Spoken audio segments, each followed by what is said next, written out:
Thursday. Before departing, Yoon will meet with Kazakh Prime Minister Ali Khan Smilov to review the topics discussed during his summit with Kazakh President Kassym-Jomart Tokayev, including a partnership on critical minerals, according to the presidential office. Yoon will then proceed to Uzbekistan, the last destination on his three-nation Central Asia tour, which also included a visit to Turkmenistan earlier this week. Upon arriving in Uzbekistan, Yoon plans to lay a wreath at the Independence Monument in Tashkent and attend a dinner meeting with ethnic Koreans living there. On Friday, Yoon will hold a summit with Uzbek President Shavkat Mirziyoyev to explore ways to enhance bilateral economic relations. South Korea and the United States concluded their third round of negotiations on Wednesday regarding Seoul's share of the cost for stationing the 28,500-strong U.S. Forces Korea. The discussions led by Seoul's chief negotiator Lee Tae-woo and U.S. lead negotiator Linda Specht were described as productive. These three-day talks in Washington focused on a new cost-sharing agreement, the Special Measures Agreement SMA, as the current six-year SMA is set to expire at the end of next year.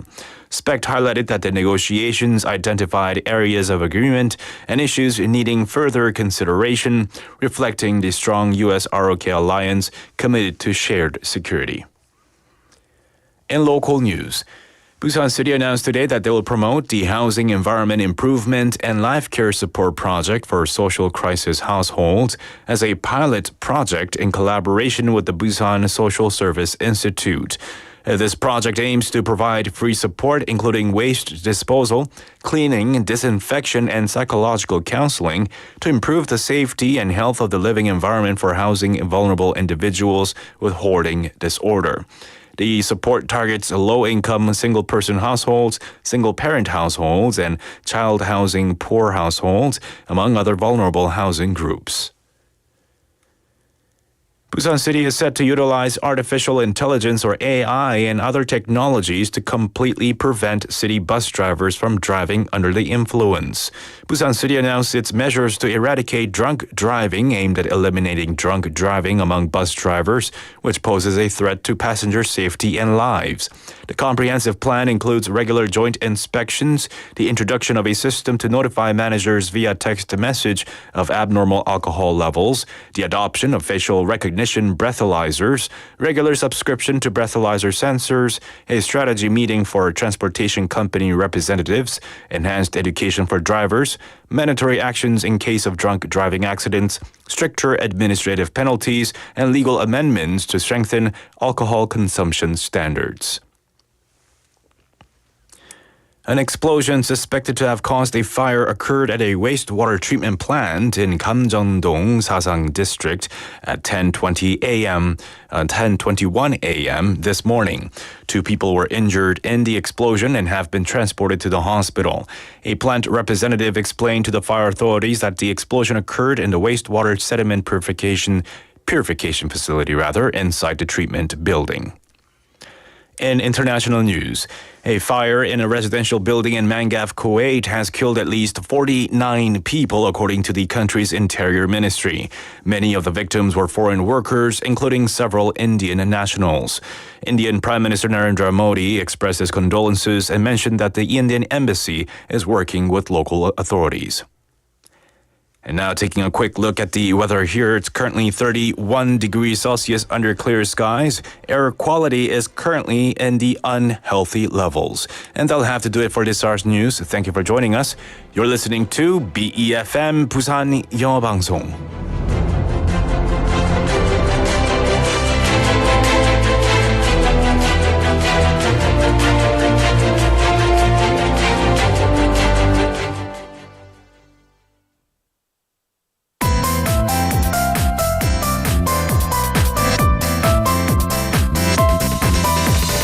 Your best choice. BEFM 부산영어방송. Coming up next is 2 p.m. Reboot with Casey McKeever. BEFM 부산영어방송.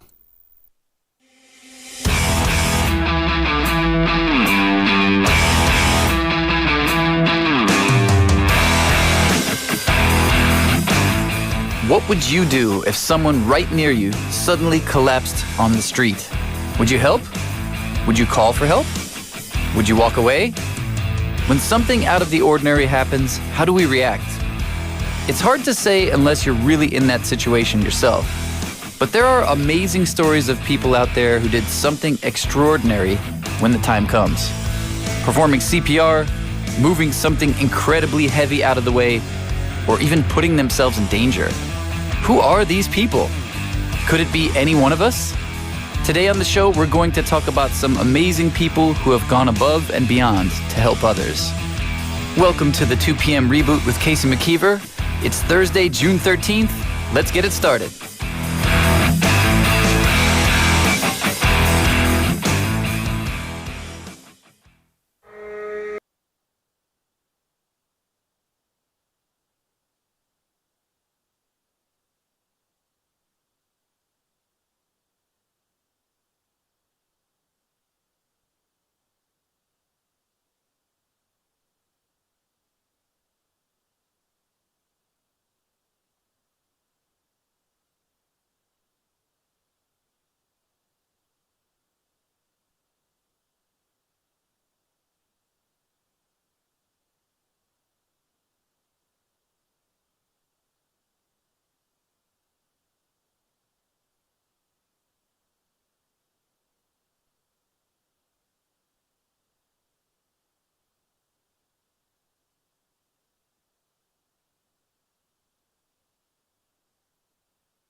All right, welcome back, everyone. We just started the show off with Great Wind by Gabriels. Maybe you could hear it in the song there, but the song has different themes like love, loss, and the transformative power of time. Yes, time definitely changes things.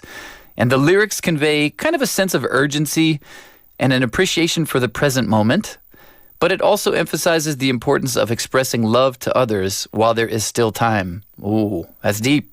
There's a recurring phrase in the song, "The great wind will carry us on." And this is basically a metaphor for the passage of time and the ability to transcend hardships. That's something we all need, right? The song suggests that time will heal all wounds and bring about change and maybe allow individuals to move forward and to find solace. Great Wind encourages listeners to appreciate the present moment, express love to others, and find solace and strength in the passage of time. It serves as a reminder to live life to the fullest and find hope amidst loss and adversity. That's pretty good. That's a good way to start off the show. Welcome to the program, everybody. This is the 2 p.m. Reboot, and you're listening to us here in Busan on BEFM 90.5 FM and 103.3 FM in Gijang, Jeongwan, and Noksan areas. In Seoul, we're on TBS EFM 101.3 FM, and in Gwangju, we're at GFN 98.7 FM. I am your host, Casey McKeever. Happy to be here with you on this Thursday. And we've got a lot coming up on the show today, as we always do, right? So in our first hour today, we're going to go to Hot Off the Press first. And that's where we do 2 new songs every day, something that has recently been released. And we'll give you some background information on the song and the artist. And then Cheryl will be coming in for Parenting 101, as she does on every Thursday. And she's going to talk about, tips on childcare and parenting. And we're going to listen to her experience. And I will probably share my experiences as well, because I need to. I need somebody to talk to these things about. Yes, parenting is not easy. We can definitely use some tips. And then in hour number 2, we've got the daily list. There's all kinds of lists out there. And we're going to bring you a new one every day. And of course, I try to relate it to our main theme for the day. Today's topic is real people who actually saved the world. Actually. So these are very important people. Did they know it at the time when they were doing something that they were going to save the world, or at least a lot of people? Probably not, right? I mean, you never really think about how much of an impact your actions might have. Or do you? I don't know. There's never been a moment in my life where I was like, yes, I am doing this to save the world, but you never know. Also in hour number 2, we've got Inside Korea, and here we're going to look at some stories that are happening in Korea, the place where we live, to kind of see what's going on here. And no coincidence, one of our stories today is about a teenager who helped his neighbors evacuate from a fire. That's pretty amazing. I don't know. Wow, I can't imagine. Would I do that in the same situation? You like to think so, right? But then when you're really in that situation, you never know. And then also we'll have another story about a trend with AI and dating happening here in Korea. Interesting. Finally, we'll have our perfect playlist in hour 2, and that's where we pick the best songs for every situation. This week, we've been talking about tea. That's our theme for the week, and I have been enjoying tea for most of the week. I've actually made time to do it. Sometimes that's a rarity. And, I think a lot of people, maybe depend on that little coffee pick-me-up early in the morning or in the mid-afternoon. But for me, it's tea. And I don't know if it's just the caffeine. There's something about the temperature. It's kind of like a very neutral taste. Oh, I'm talking about green tea. I have green tea as much as possible. Maybe not once a day, but a few times a week if I can. And it's just kind of a nice time to just relax, chill. And it makes me definitely not only kind of relax, but also picks me up. Gets me ready for whatever I have next coming up. Speaking of coming up next, our question for the day today. Maybe you could guess it's something about helping people. The question is, have you ever done something to help someone you don't know? Or has a stranger ever helped you? 모르는 사람을 도와준 적이 있나요? 반대로 도움을 받은 적이 있나요? So yeah, either way, have you helped somebody you don't know, or has somebody that you don't know helped you? And this could be something very small. Typically, I like to help people if they ask me for directions. Actually, this happened the other day, but I couldn't help because I didn't know where they wanted to go. But whenever possible, if somebody asks me how to get somewhere, I will even, if I need to, I will take them there if possible, because I've had people do that for me, and I know how much I really appreciate that in that situation. Maybe when you're traveling in a new city, or you're just trying to find somewhere, maybe you have an appointment and you don't have a lot of time and you don't understand the directions on your phone. It happens. You think everybody's got a phone these days and you can find anything. I find that not to be the case. I'm not going to mention the name of the certain app that bothers me a bit, but there is one that I use here. And I find the directions are very hit and miss. Also, my car. The navigation on my car is not very good. I guess I won't mention that brand either, but it often seems to be wrong or tells me to turn at the wrong time. 짜증나죠. Okay, so that could be an example of, something small, maybe helping somebody out with directions. A big one recently for me was I actually had a slight traffic accident, and somebody, I have no idea who this person was, came out of nowhere to help me. And I was really appreciative. And I was like, wow, I would like to be able to do that, if somebody needs me in that kind of situation someday too.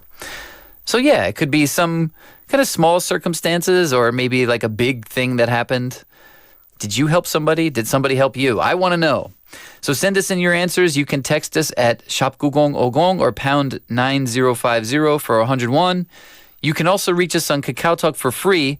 Just search BEFM or 부산영어방송, and then you can add us there and send us messages. You can also find us if you go to any of those app stores on your smartphone. Just search BEFM or 부산영어방송, and then you can download the app and listen to our program in its entirety, including music. And if you log in, you can leave us comments as well. So think about it. Has someone ever helped you that you don't know, or have you helped somebody that you don't know? In the meantime, let's take a listen to Good Morning by Timmy Trumpet featuring You, and we'll be back with Hot Off the Press.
All right, welcome back, everybody. That was Good Morning by Timmy Trumpet featuring you, the artist, you, of course.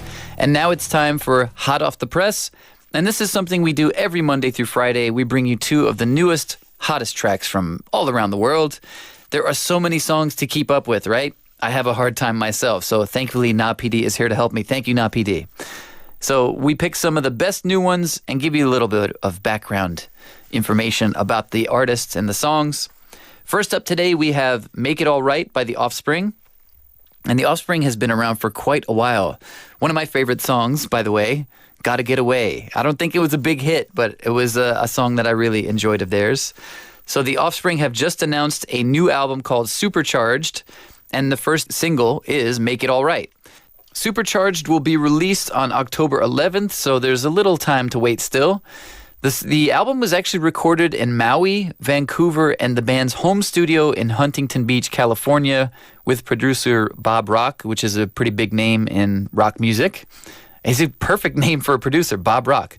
So they recorded it all over the place, and according to frontman Dexter Holland, we wanted this record to have pure energy from the start to the finish. That's why we call it Supercharged. Very simple, nice, and to the point. From the height of our aspirations to the depths of our struggles, we talk about it all on this record in a way that celebrates the life that we share and where we are now. Our single Make It All Right is a great example of this because it talks about the people in our lives who make us feel strong when we are feeling low. Our partners in crime who make us feel all right. See, that's another way you can help people. There you go. Just be there for them, right?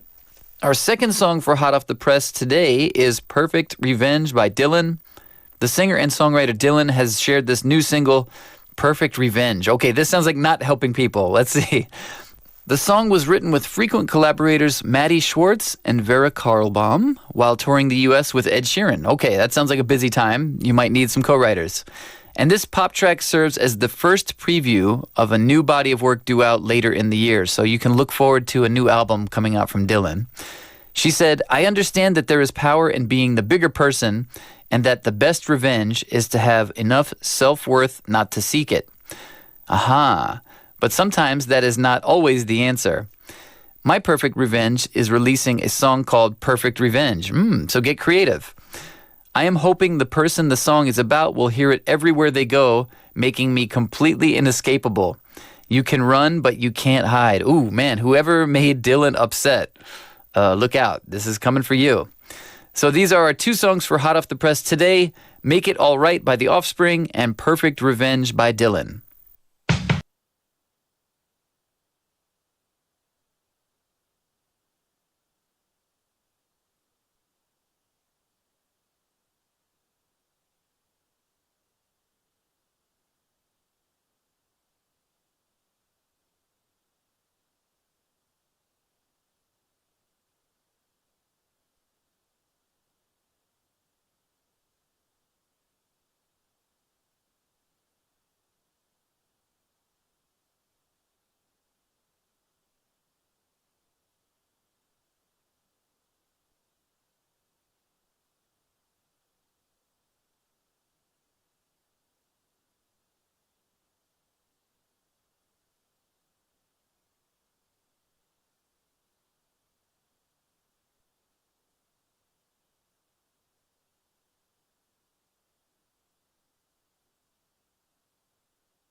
All right, welcome back, everybody. It is now time for Parenting 101, and Cheryl is here.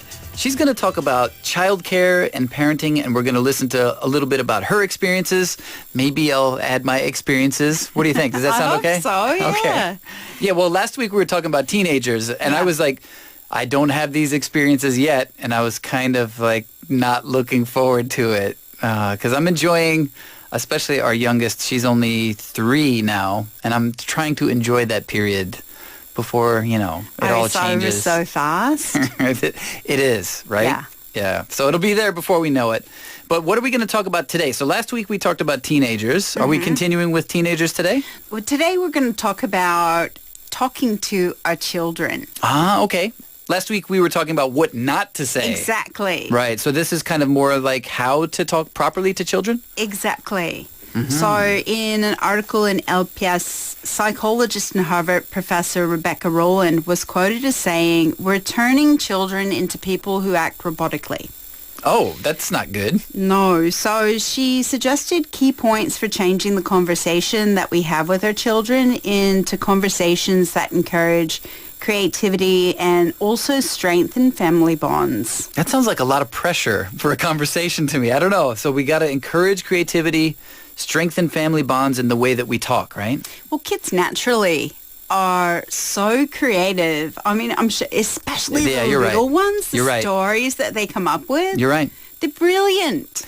Yeah, I think my kids were, I think yesterday they were doing something where they had converted a backpack into like a Ghostbuster machine. They've never seen Ghostbusters before, but they were trying to catch monsters. Yes, they're very creative. Exactly. And a lot of times our lives get so busy that we actually forget to spend time with our children and actively listen to them. Yeah. So the article was kind of a reminder that children need this kind of quality time where parents take time out of their schedule to have a meaningful conversation and listen to them. I'm going to say easier said than done because for a lot of families, it's hard to make that time to, sit down and talk because not just the parents are busy. I think that's kind of a given. But the kids are busy too. They've got school. They've got often academies to go to, right? Oh, absolutely. According to research, Korea has some of the longest working and schooling hours of any OECD country. So it really comes down to making more time. It doesn't take a lot of time to sit down and have a chat with your child and connect with them on a deeper level. And you might learn something you didn't know about your child. It's about quality, not necessarily quantity. Right. So in other words, how you doing? Oh, okay, good. That's not what we're looking for. Exactly. Yeah. Okay. Exactly. So, but all right, let's imagine, for me, I try to do this and I find it difficult. But do you have any suggestions for how you actually make time to talk to your child, no matter what your schedule is? Well, personally, I take time every night before bed to talk to my daughter. Instead of screen time before going to sleep, we have chatting time. And I realized one night where the chat lasted 2 hours beyond bedtime that this might not be the best time for chatting, but it is a time when things are winding down. There are no other distractions. Right. It's not a time when we're rushed to get out of the house or get to school or get to work. And also having that quiet time with no other distractions allows both of us to focus on what's being said. And you know what? You mentioned this like a replaced screen time. Yes. Which I think you might be setting up good habits for the future by doing that. Because I feel, and my kids aren't really old enough to have this, but from talking to kids of my friends who are a little bit older than mine, if they have a screen anywhere near them, forget about it. Like you might try to talk to them and then as soon as possible, they'll look right back at that screen. Yeah, it's like me and chocolate. Oh, so I'm clearing chocolate out of the studio. There is no chocolate in the studio. Okay, we're good. Okay, so we can actually have a good conversation then. Absolutely. All right, well, that's good. And I have a question. So, all right, last week we talked about some things you shouldn't say, right, when you're specifically talking to teenagers. What's the biggest issue when it comes to talking to children of any age? So according to the article, we tend to have superficial conversations with our children and spend very little time in deeper conversation in which we're fully engaged in listening to them. So put our screens down too. Don't look at your phone, right? Yeah. Absolutely. And not even on a table. Right. Because if the screen or the phone is anywhere near you, that's still sending the message that I'm not fully engaged in what's happening between the two of us. And then you also might get that bzz, bzz, even if you put it on manner mode, and then you look at it, and then the kid will be like, I see. Yeah, so best to actually put it on airplane mode. Ah, right. And stuff it away in a bag somewhere. And I think most parents use the same script when they talk to their children, asking, what did you do today? How was your day? Or just talking about the schedule for the next day. Yep, sounds familiar. Yeah, I think we're all guilty of this. Yeah. And this is true, especially if I come home late and I just want to relax and go to sleep. Right, like you're trying to be present, but at the same time you're tired. Exactly. And it's, we're human. All parents are human, so we all have the same feelings that our kids have as well. Sometimes we just want to be like, acknowledge them, hi, I'm here. Mm-hmm. But if the first thing you don't want to do probably when you get home is get into a deep conversation, right? Mm-hmm. So how do you get away from that? How do you get away from this scripted kind of, how was your day? How do you do that? So according to the article, if we take advantage of small day-to-day conversations and eliminate the time stealers, things like social media, gaming, and other tech, these conversations are great opportunities for learning and developing creativity and also strengthening our bonds with our children. Okay. Every time I sit and really take the time to listen to my daughter, I get to know her and see her growth. And it's less about the talking and more about the active listening. So you kind of have to put yourself in the back seat, as it were. So it's not really... You don't feel like you have to lead the conversation in any way. Just kind of ask some questions that open them up a little bit and let them talk and just let them know that you're listening, right? Exactly. When we were younger, there were probably a lot more opportunities to catch up and talk to our parents, right? But it seems like because of these days, there's so much technology, we're always inundated with it. The dynamic between parent and child conversations has probably changed a lot in the last 20 years, right? Yeah, exactly. We didn't have the time stealers that kids today have, which create competition for both kids' and parents' attention. In essence, we've forgotten how to talk to kids. Right. We don't have the family dinners like we used to probably when you and I were growing up. We try at my house for now. But it's so hard. Right. And now a lot of kids eat alone because of their schedules and we're chained to devices. Like, how many times do you see kids looking at a screen when they're at a restaurant waiting for food, instead of sitting and talking to their parents? I see that probably every time I go to a restaurant. That's probably the most common scenario. Exactly. And it's the same at home. Oh, no. And now that working hours are longer, especially here in Korea, there's not a lot of family time. So this is something, especially in Korea, as you mentioned, we've got some long working hours here, but this is a worldwide problem, right? Oh, absolutely. And in a recent article communicating with children in Forbes, it was recommended that families actually share meals together, designate a special family day every few weeks if you're really busy, and consciously carve out daily dedicated quality time for interactions. Right. So, and make sure it's clear to everybody, right? So make the schedule so everybody knows it's going to be that time, not so it's a surprise. Hey, today's the day. Exactly. Right.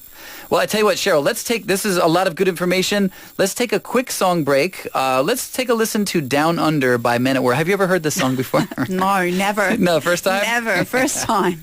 All right, so we're going to listen to Down Under by Men at Work, and then we'll be right back with Cheryl.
Okay, we're back with Cheryl and Parenting 101. And earlier, Cheryl had mentioned time stealers. So to get back to that for a second, what are these time stealers and how can we eliminate them? So there's so many things that steal children's time. That's mostly because their schedules are so full. Mm-hmm. So instead of talking to children, we overschedule them with experiences like piano classes, after-school programs, extra classes like math and English. So they don't have time to reflect. And because of this, we're turning children into people who just follow a schedule. Right. They're not creative. They're not following their own interests. So they have nothing to talk about outside of the classroom experiences. And of course, another huge time stealer is social media, smart devices. Children are so focused on screens that they're almost disconnected from the world around them. Right. So basically, throughout most of the day, they're like, okay, what's next? What's next? What's next? What class is next? Like that. And then when they finally have that moment to be like, I've got nothing else to do, they grab that phone and stare at it. Exactly. Right. That's okay. So that's obviously something we have to change. Well, technology can be put to good use with children. Okay. But when they're too focused on it or they lose track of time and interpersonal relationships, then it's a bit of a problem. Right. Kids these days aren't meeting to play in the playground anymore. Oh, no. They're staying at home, interacting online, or if they do meet in person, you've probably seen them sitting in the playground. They're sitting side by side on their phones. Right. And they're not interacting with each other. And this is the same of families. Everyone's glued to a screen. Nobody's having conversations. I've seen this quite a bit at what appears to be dates at restaurants as well, which looks like the worst possible date. Nobody's looking at each other. They're just looking at their phones, right? Mm-hmm. That can't be a good way to connect with people, right?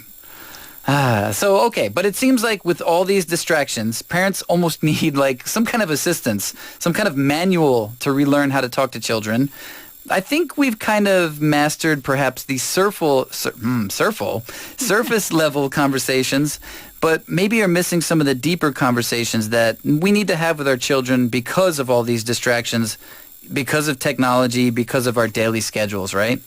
Well, parents do need to learn how to talk to their kids. We're great at scheduling activities for them, taking them to their class.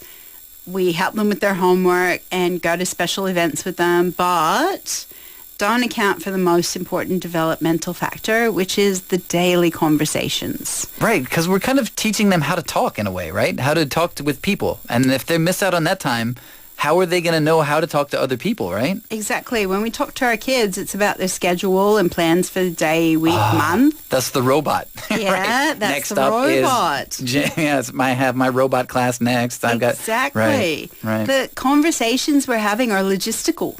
Mm-hmm. But according to the article, there's a lot of research that points to making these day-to-day conversations into opportunities for learning and developing creativity, as well as reinforcing bonding. Right. These conversations can be much more effective and improve both the lives of our children and ourselves. Yeah, because, I mean, if you think about it, kids are just like us. We all have things that we're thinking about that we would probably like to talk to somebody about. Mm-hmm. But if we never have that opportunity and the only available conversation is, what are you doing next? Yeah.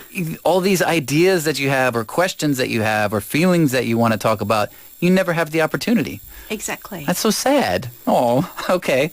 And another thing is it sounds like there's also a disconnect from what childhood is.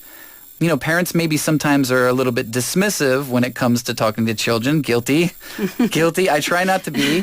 But, sometimes it's hard to remember how to talk to children because we've forgotten what it's like to be a child ourselves. You're so right. We're so far removed from a child's experience, which can just be something as simple as letting your mind go blank. Right. And walking around and seeing the world. Right. Children are wonderful to talk to because they see things from a completely different perspective.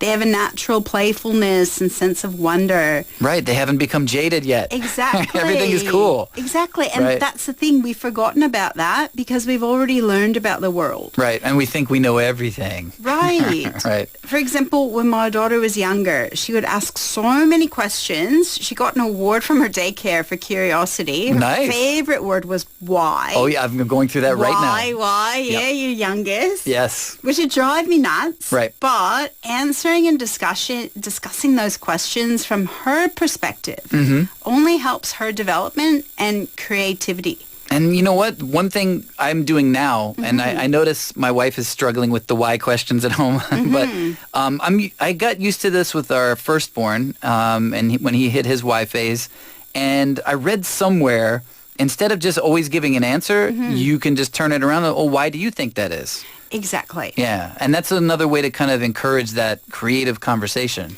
Yeah, as parents, we forget to ask questions about the world around us. For sure. And by spending more time with our children and talking to them more, we not only help them, but we also kind of reawaken our capacity for wonder about the world around us. Right. And then, you know what? It makes you just feel more positive when you... Sometimes I just take a walk with my kids in the park. There's a park nearby. And inevitably, I'll get questions about everything. Why is this here? Why is this growing here? Why are there so many bugs here? Whatever. And it's things I just don't even think about when I walk through the park. I'm always thinking about where am I going? What am I doing? Yeah. So it's nice for us as well to just think about where we live and the places around us. Yeah, it's really nice. So give them that opportunity. And another problem is I think it definitely seems that society wants children to grow up too fast. I don't know why that is, but you know, a lot of times we treat children like little adults, so that must change the way that parents talk to their children and schedule for them as well. So in a way, I think conversations with children have become less mindful and age appropriate than they used to be. You know, we're always like, okay, what do you got to do next? Did you pack your bag? Are you ready to go? This is like our daily routine. Yeah, in Korea especially, I think there's a culture that's very focused on performance and results. Children don't have opportunities to play and be creative with language, to talk like children anymore. If children aren't communicating at a high level, then the grade that they're in or the age that they are or ability, a lot of parents worry that their child's falling behind. Oh, I hear this a lot. I hear this from, there's always an ongoing comparison, especially with the younger ones. We have friends who have children similar to our children's ages, and you know, a lot of times they'll comment like, oh, wow, your son or daughter is talking so much. And then they'll just have this look like they're worried. Kids are different, right? Well, last week we talked about every child's on their own journey, and it's the same with this. Every child's development is different, and skills for communication take place over time. It's not an overnight thing. It's and sometimes sometimes it seems like it. It's a very quick development in some cases, right? Where you see, especially with younger children, when suddenly you realize like, oh, wow, that was a very advanced sentence that you didn't have the other day. But, that's things, milestones, I guess. Overall, it's a gradual development, right? It is. And every child's different. Right. And it also depends on how much language they're getting from their parents as well. And what kind. And the type of, So like baby talking to the child, of course, they're not going to get the big words. They're not going to get the big sentences. Sure. But if we talk to the child the way that I'm talking to you, then they're going to get that language and they're going to have that development as well. So the article also stated that we're in a crisis of conversation. Right. Children feel isolated, sometimes depressed, maybe even stressed because they're not having these mindful conversations anymore. And we need those little moments of talking to them to break that cycle. All right, so how are we going to break this cycle? How are we going to make a difference? What can we do? So no matter how old they are, we should sit next to our kids and just spend some time seeing what they're doing. Oh, that's sometimes so hard. Well, sometimes that's hard. If it's a toddler, just watching how they play. Right. If it's a teenager, seeing what game they might be playing or what they're interested in. If they let you look, right? Yeah. Ask first. Exactly. Mom, don't look at me. Yeah, right. and ask about what they're interested in. Ask questions to start the conversation without sounding like an inquisition. So tone could be important. Hey, what are you doing? Yeah, right. exactly. How you ask is important, but also, yeah, try to vary. It's just like the "How are you?" If it's that every day, the answer becomes automatic at some point. So yeah, exactly. try to. I'm fine, thank you. How are you? Right. Very good answer, Cheryl. Thank you. You've heard this question before. Good job. So yeah, try to vary what we talk about too. So yes, don't make it sound like an inquisition. So I think parents can probably learn how to speak to their children and change the dialogue of conversations. But can parents really listen to their children? I mean, if you think about it, teenagers, I haven't crossed that line yet, but when it gets to teenagers, every conversation could feel like an inquisition if it feels like you're prying into their privacy. So how do you kind of do this without judgment and, is it kind of difficult? So listening is the most significant challenge. Often we don't listen very well or thoughtfully, and we don't teach our children to listen well or effectively either. Sometimes when we think we're listening, our mind is really somewhere else. Right. I'm guilty of this, especially when my daughter is telling a very long-winded story. Don't yawn. Don't yawn. Right.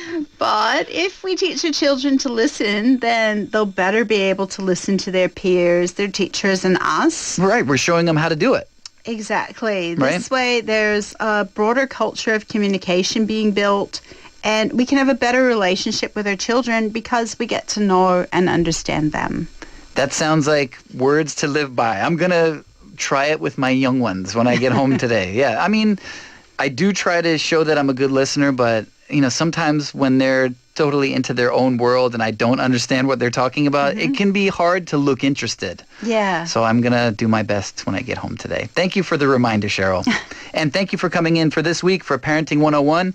We'll see you next week. Absolutely. All right. And with that, we're going to listen to one more song from Toto. This is I'll Be Over You, and we'll be back after that.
BFM 부산 영어방송.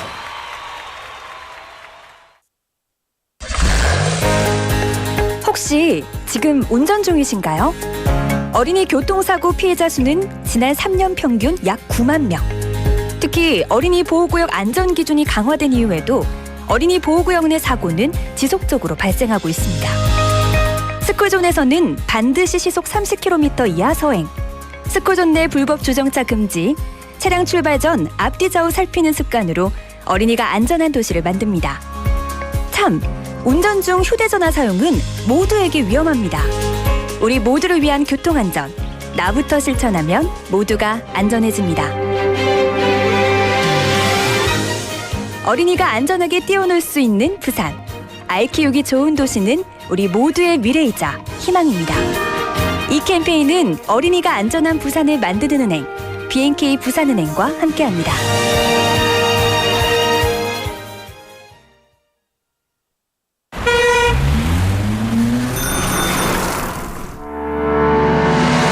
Electric kickboards and electric bicycles are common on the streets these days. With the increased use of personal mobility devices, the number of accidents and deaths have reportedly increased significantly. Personal Mobility Patrol Mode. I don't need to wear a safety helmet because I'm only riding a short distance. Wear a safety helmet. When you drive your personal mobility devices, you have to wear a safety helmet. Hey, I rented an electric kickboard. Let's ride it together. Okay, you drive in the front, I'll get in the back. Follow the number of passengers. Only one person can ride an electric kickboard and electric wheel parallel car.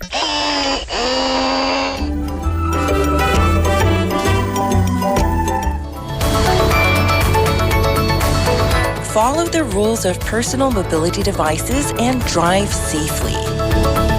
This campaign is brought to you by BFM 부산영어방송.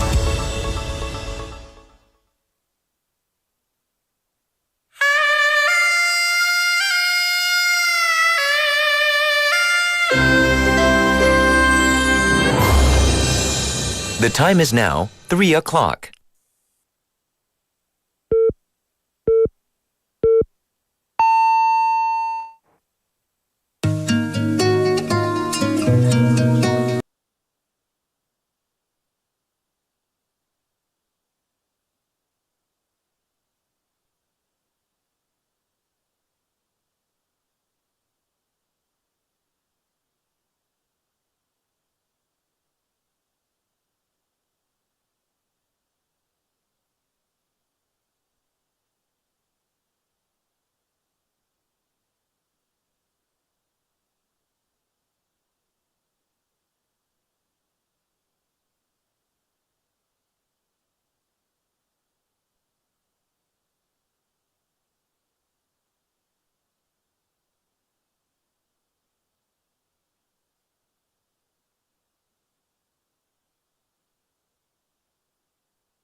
Welcome back to the 2 p.m. Reboot. I am your host, Casey McKeever, and you just listened to the song Believe by Gus Dapperton to get us started in the second hour.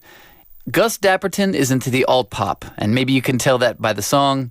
That was, of course, the song Believe by Cher, originally released in 1998, a pretty big hit, I think. And that was a reinterpretation of the track. It's part of the EP called Tunes for Late Spring, recently released by Gus Dapperton. And, maybe it's beyond late spring now, but still, good to listen to. The EP has 4 songs, including that Believe cover. There's also an update of Wham's 1984 hit Everything She Wants, and that's a good opportunity to hear how Dapperton has this knack for deconstructing these classic hits, right? Also included on the EP is a cover of Bobby Caldwell's What You Won't Do for Love. But right now, you're listening to the 2 p.m. Reboot with Casey McKeever. We're on BEFM 90.5, broadcasting straight out of Busan. And if you're in Gijang, Jeongwan, or Noksan areas, you're listening to us on 103.3 FM. In Seoul, we're on TBS EFM 101.3 FM. And in Gwangju, we're on GFN 98.7 FM. Thanks again for joining us. We've got a lot coming up in hour number 2. As we do every day, we've got the daily list. There are lists for everything out there. Sometimes they're the best things, sometimes they're the worst things. Today is another good one, I think. This is the best people, perhaps, in the world. The topic, real people who actually saved the world. So this is not like sometimes there's hyperbole people use. You saved everybody. No, these people really did save everybody. Then we've got Inside Korea. We're going to look at some important stories that are happening here in the country we live in. We're going to delve into the story about a teenager who rescued his neighbors from a fire. That's pretty amazing. And then we're also going to look at something else kind of amazing in a different way, using AI for dating. I'm scared, but I want to know more. Then we'll have our perfect playlist. This week, our theme has been about tea, one of my favorite things. So today on the perfect playlist, we have 2 more songs related to that theme. So I hope you enjoy those too. And of course, we've been talking about our question of the day today. Have you ever done something to help someone you don't know? Or has a stranger ever helped you? 모르는 사람을 도와준 적이 있나요? 반대로 도움을 받은 적이 있나요? So yeah, again, it doesn't have to be something amazing. It can be something kind of small. I remembered maybe not too long ago when I moved into our building, I didn't really meet a lot of our neighbors, so I kind of don't know people still. But I recall recently that there was somebody who was carrying groceries. She was a little bit older than me. It wasn't like she really needed help. But I decided I would ask if she wanted help. And so I helped her carry her groceries in because, it's got that door that closes and then you got to put in the building code number again. And she was so thankful. Yeah, it was just cool. I could tell she really appreciated it. So that was something small to help somebody. And I don't really know her. I'm not even sure which floor she lives on. I can't remember. But okay, I would still consider that acceptable. That's a stranger to me. But also it reminded me there was a time where I was flying and I was on a certain airline I was making my way from Busan to London and I was doing it for a gig. I had to play drums at a show in London and the time was tight. So I asked the flight attendants, for just a little advice, like how do I get to where I'm going kind of quickly? And they were so cool. They didn't know me at all. I'm not going to mention what airline it is because I hope they don't get in trouble for this, but they gave me a pass so that I could get through customs very quickly once I arrived at Heathrow Airport in London. So I got this special pass to get me right through the line. I didn't have to wait at all. They gave me all kinds of little, things that they didn't need to give me, like these, what do you call those? Like a little travel bag with, things in it that you can use. And it was a brand name one, by the way. I still have it. So every time I see that, I'm like, ooh, these are very cool people. And also they just told me how to get where I was going. I had never been to London before. So they were like, okay, this is what subway you want to take and what stop to get off. And they were just so cool. I will never forget that. And they were complete strangers to me. Were they doing their job? Sure. but I think they were doing more than their job. I think they went above and beyond. So I consider that a big help in my mind. So yeah, send us your answers. What have you done to help somebody you don't know? Or what has somebody you don't know done to help you? Think about that, and in the meantime, we're going to take a listen to Back Together Again by Roberta Flack featuring Donny Hathaway.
Welcome back. That was Back Together Again by Roberta Flack featuring Donny Hathaway. Every time I see Donny Hathaway's name, I think of the local Busan band Hathaway, who said they were inspired by him, which is why they have that name. And they are getting more and more popular. Every time I see videos of them, I'm like, oh, yeah, they keep getting bigger crowds. So the local Busan band Hathaway might be a band you become familiar with too, I hope. I really recommend checking them out. But this is time for the Daily List. We're not talking about the best Busan bands on the Daily List today. We're actually talking about people, real people, who actually saved the world. And this is maybe something that might be taken a little lightly. You know, wow, you saved me. But these people actually really saved a lot of people. And we should probably acknowledge what they did for humanity. So one of these people is Maurice Hilleman, and this isn't a name that many people might know, but if it wasn't for Maurice Hilleman, many of us might not be around today. Maurice is known as one of the most important vaccinologists in history. That's a title. Hilleman's responsible for around 40 vaccines, such as meningitis, a variety of different kinds of flu variants, measles, and more. And it's believed that Hilleman's work saves 8 million lives each year. So thank you, Maurice Hilleman. Yes, I think we should all know that name. Another name we should all probably know is Edward Jenner. This is another big name in the world of vaccines. Way back in 1796, he realized that people who were infected with cowpox were immune from smallpox. And smallpox was creating many problems at the time. A lot of people were dying because of that. So Edward Jenner had the bright idea to use cowpox to help people become immune to smallpox. And that definitely changed a lot for humanity. Another person that we probably have to mention if we talk about vaccines is Jonas Salk. In 1955, after years of research and tests, he created a polio vaccine that was deemed safe for public use, and that saved millions of lives. I think people don't really know these days, but polio was something that killed so many people and left so many with debilitating injuries. I remember my grandfather talking about polio and what it was like when he was young, and it was just something that just kind of was accepted. It was going to affect so many people. So that vaccine changed humanity for the better. And you know what? Sometimes it's not doctors that save lives in the medical field. Sometimes it might be somebody, just an ordinary person that has a unique gift. And one of those people is James Harrison. He was nicknamed the man with the golden arm. And Harrison was from Australia, and he had this rare antibody within his blood plasma. Thanks to this, his transfusions led to an injection called anti-D. Now, what is that, you might ask? Well, this is something that helped babies with rhesus disease. After being inspired after his own life was saved by transfusions when he was a teenager, Harrison went on a donating spree when he turned 18. By the time he was forced to retire, after reaching Australia's maximum donation age of 81, he had had weekly contributions resulting in 1,173 blood donations. Wow, that's a lot. It's believed in total that Harrison is responsible for saving 2.5 million Australian babies. So well done, yeah. And just without any kind of medical background, just actually donating something that other people needed. So amazing. Another person on the list of people who actually saved the world is Joseph Lister. Before England's Joseph Lister changed the world, surgery was not an easy choice for people.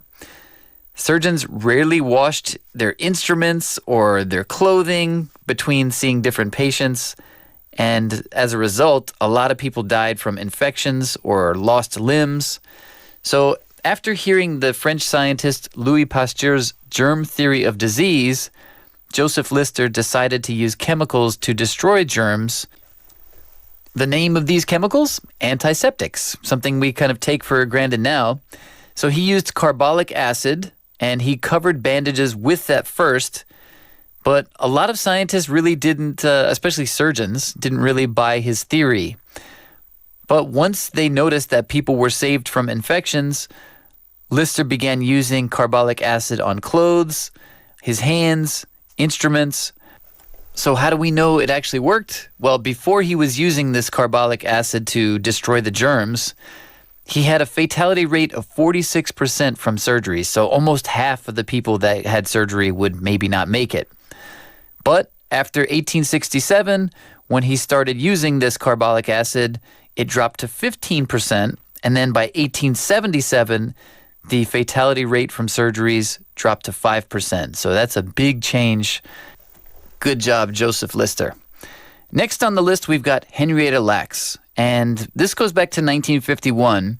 What happened was Henrietta felt unwell after she gave birth to her 5th child.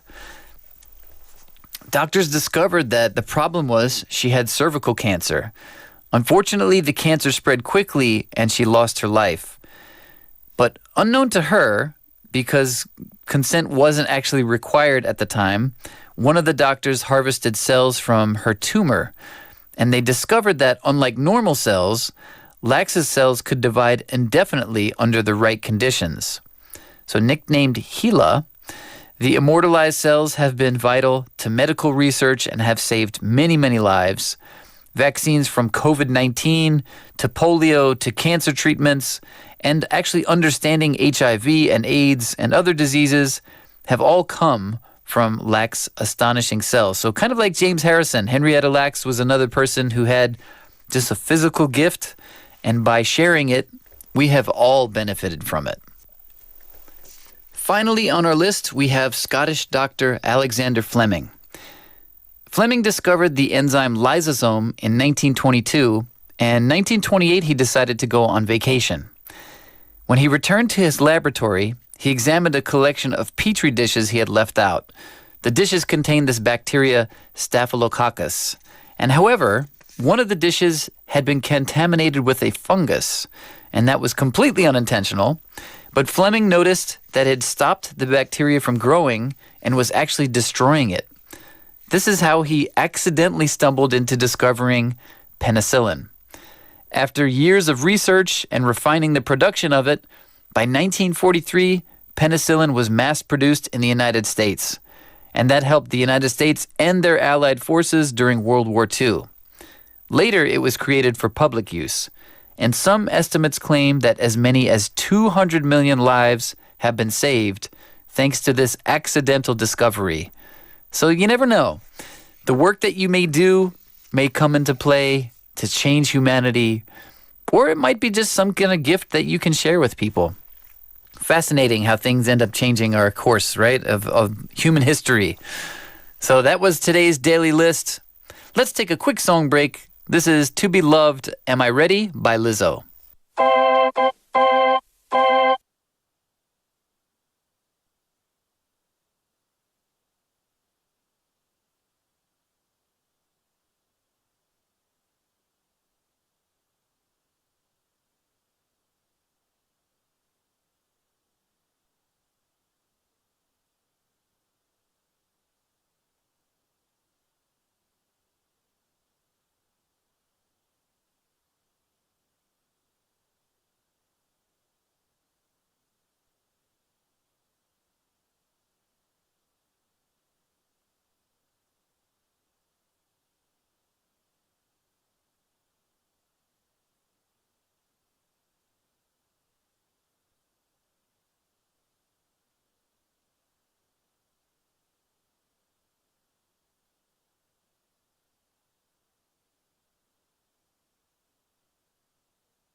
Welcome back. That was To Be Loved, Am I Ready by Lizzo.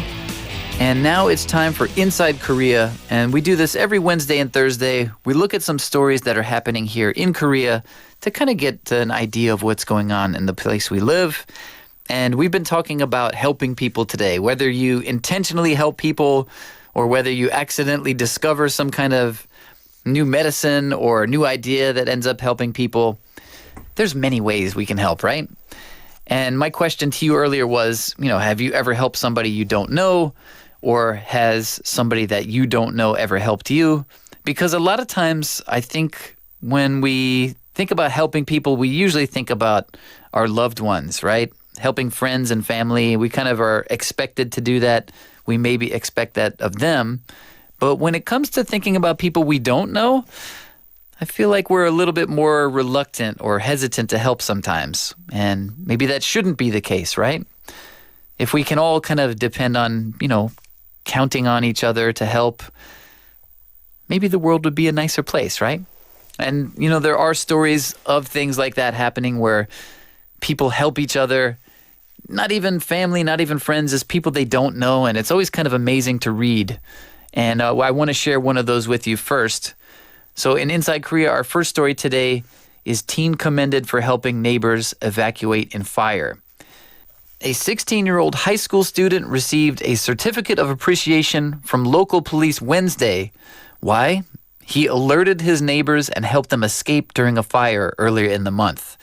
Now, I don't know about you, but at 16, I was probably not ready to go into a fire and help people escape. But that's why Kim Min-jun is so amazing. He's in his second year of Gwangdong High School in Namyangju, which is in Gyeonggi Province. Kim received the commendation from the Namyangju Bukbu Police Station.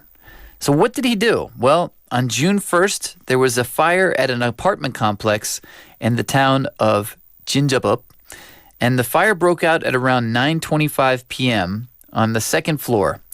And Kim was actually a resident of the 21st floor.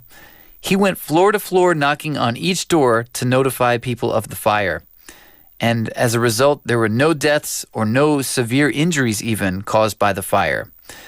Kim said, "There are a lot of older people living in the apartment who have trouble walking, and it worried me that they might not know a fire had broken out."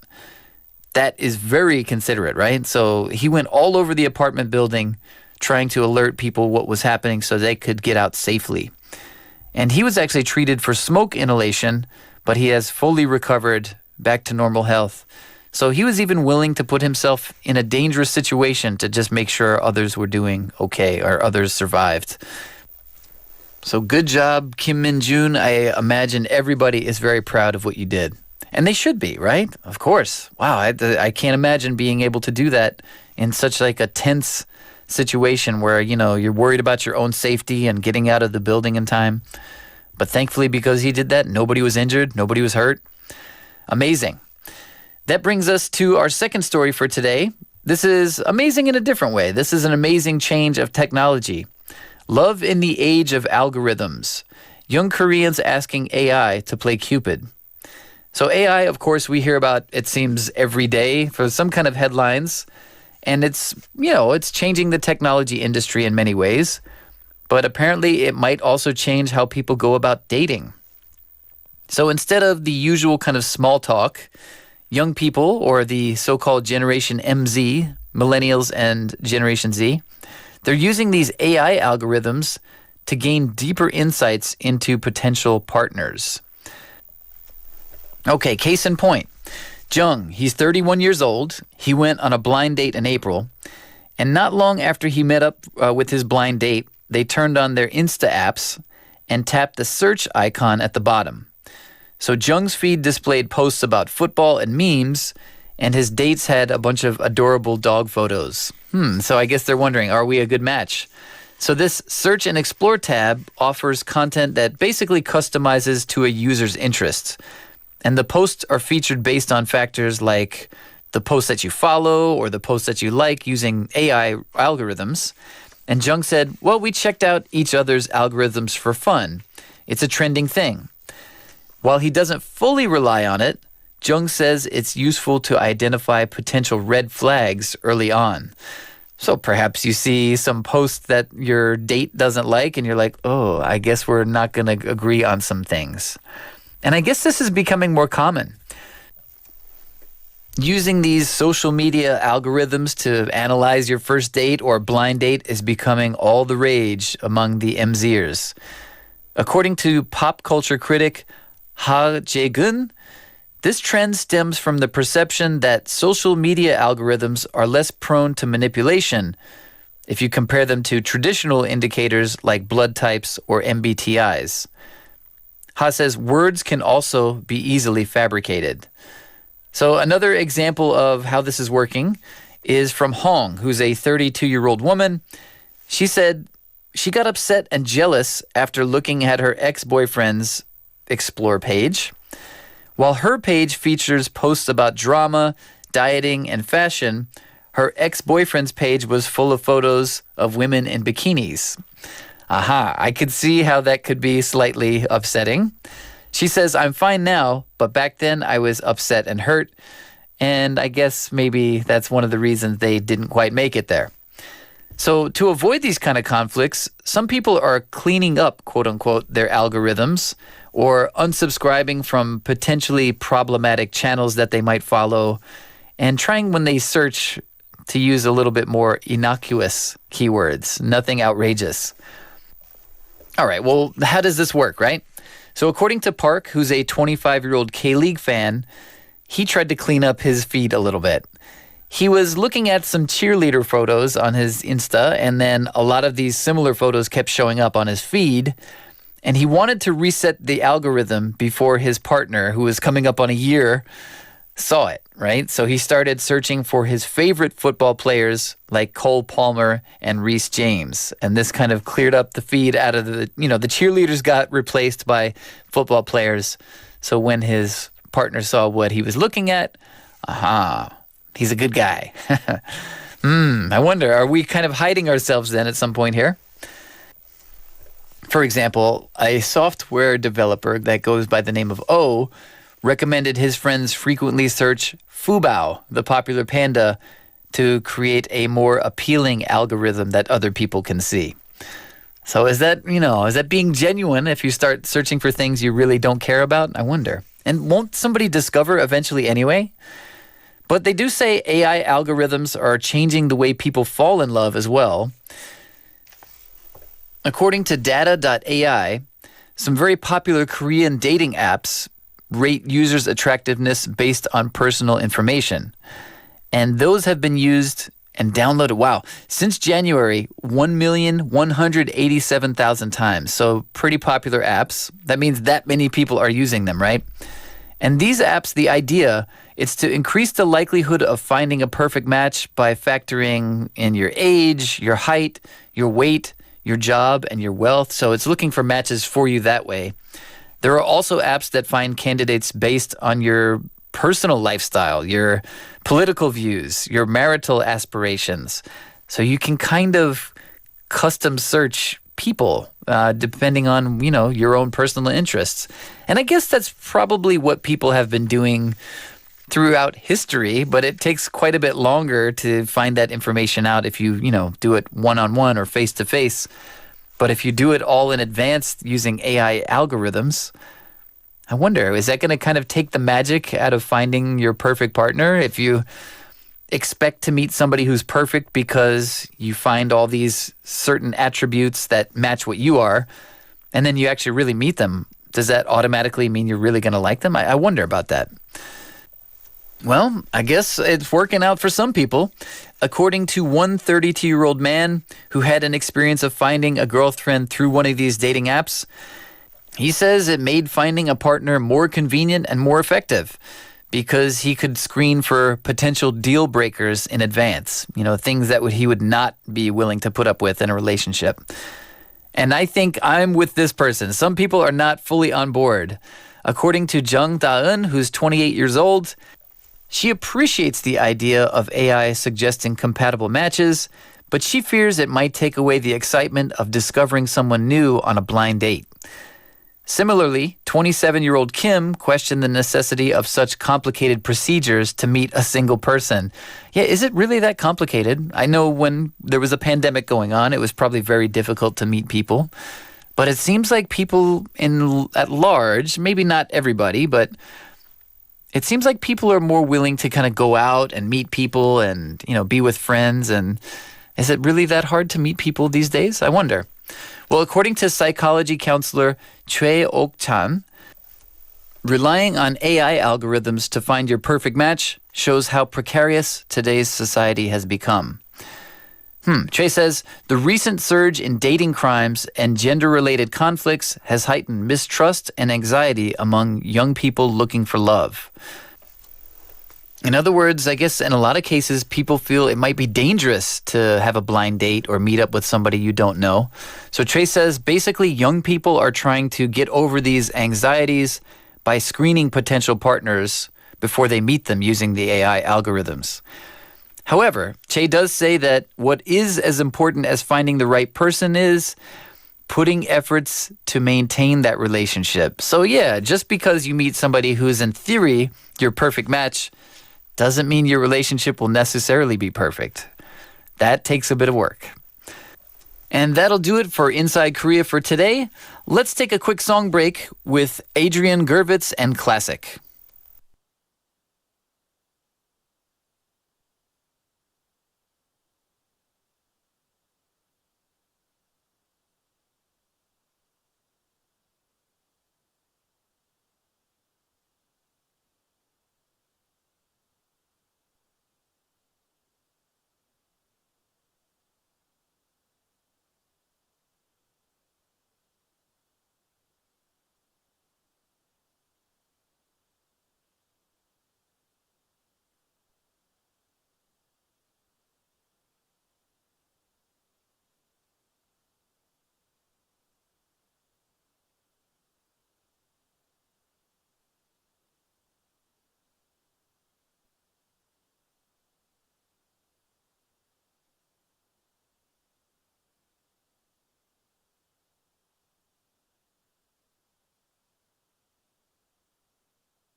was Classic by Adrian Gerbitz, and now it is time for the perfect playlist. This is something we do every Monday through Friday. We've got songs for you. We've got a theme for you. This week, the theme has been tea, and I've snuck in occasional coffee songs as well. Our first song today is definitely about tea. This is Tea and Sympathy by Jars of Clay. And the song basically has somebody who fears his romantic relationship will become stale and comfortable. Oh, he doesn't want only to talk about mundane things with his special someone over tea, like a regular friend. But it seems like their relationship has changed and is indeed moving in this sad direction. So tea and sympathy. Oh, they've lost the spark. Perhaps it's time to get back to the AI algorithm and find somebody new. Our second song is Sober by Childish Gambino. Some people like to listen to hip-hop while they're at the gym. Some people like to dance. But this song is a hip-hop song that fits into a nice and quiet setting. Childish Gambino's Sober can be kind of a good, nice background song to enjoy your tea with. And nothing sobers me up like tea. So enjoy the lyrics, enjoy the smooth melody, and the calm vibe. All right, here it is, your perfect playlist for this Thursday. Tea and Sympathy by Jars of Clay, followed by Sober by Childish Gambino.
All right, welcome back to the 2 p.m. Reboot with Casey McKeever.